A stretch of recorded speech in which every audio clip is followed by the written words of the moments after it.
Baguslah. Demokrat dan PKS tak dilibatkan dalam Satgas COVID-19, ribet nanti.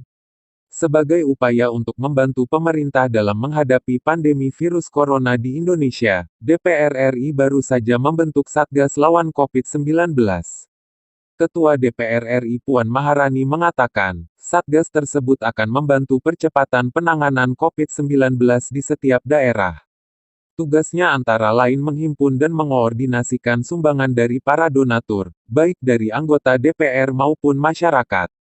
Tugas lainnya adalah membangun sinergi para donatur dalam membantu memenuhi kebutuhan rumah sakit atau puskesmas di daerah, memenuhi kebutuhan dasar atau sembako masyarakat yang terdampak ekonomi dari wabah corona.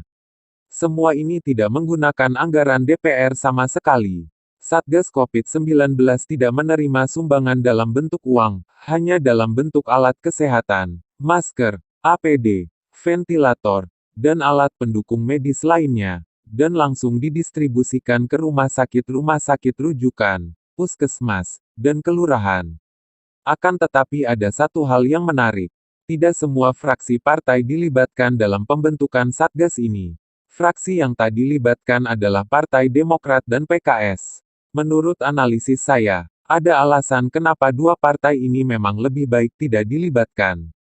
Kalau untuk PKS, partai satu ini tidak usah disebut lagi apa alasannya.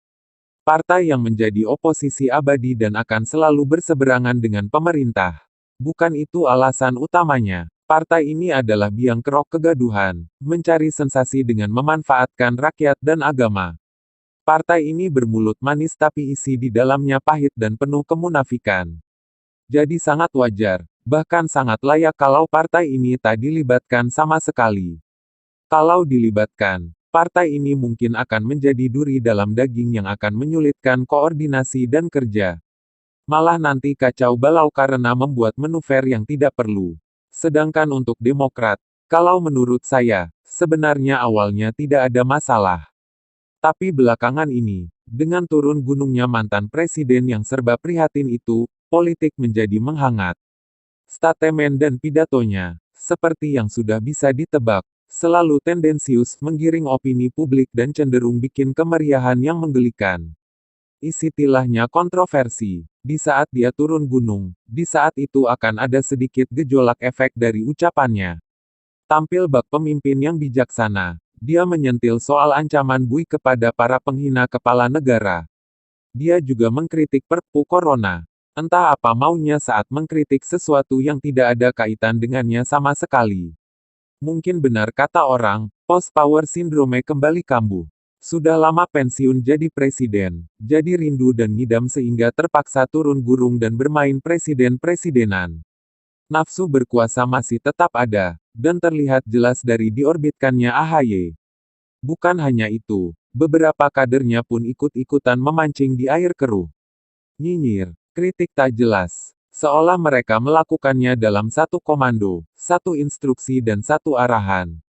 Mereka kompak menyerang, mungkin karena alasan inilah atau mungkin juga dua partai di atas tidak masuk dalam koalisi pemerintah, makanya tidak dilibatkan.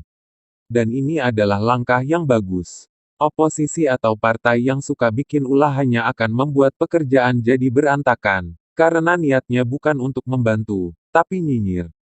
Sama seperti kita merangkul orang yang bisa diajak kerja sama entah itu dalam hal pertemanan atau dalam bisnis. Kita tidak akan sebodoh itu merangkul mereka yang bakal menikam dari belakang, yang bisa mendorong kita ke jurang kalau ada kesempatan bagus. Mereka tidak akan membantu, tapi hanya bikin semak dan risih. So, buat apa dirangkul, apalagi untuk hal yang krusial dan penting seperti saat ini. Lagi pula kedua partai ini bisa dianggap sebagai pengawas saja. Meskipun saya yakin mereka kerjanya hanya nyinyir saja. Biarkan saja dua partai ini menjadi penonton, terserah mereka mau bengong doang atau jadi komentator tak dibayar. Asalkan jangan halangi jalan orang lain. Sebenarnya ada satu partai lagi yang menurut saya tidak perlu dilibatkan juga. Soalnya mereka abu-abu. Ada yang diam-diam bikin ulah di belakang, ada kadernya yang masih bandel merasa sudah hebat. Tapi Satgas sudah terbentuk, ya apa boleh buat.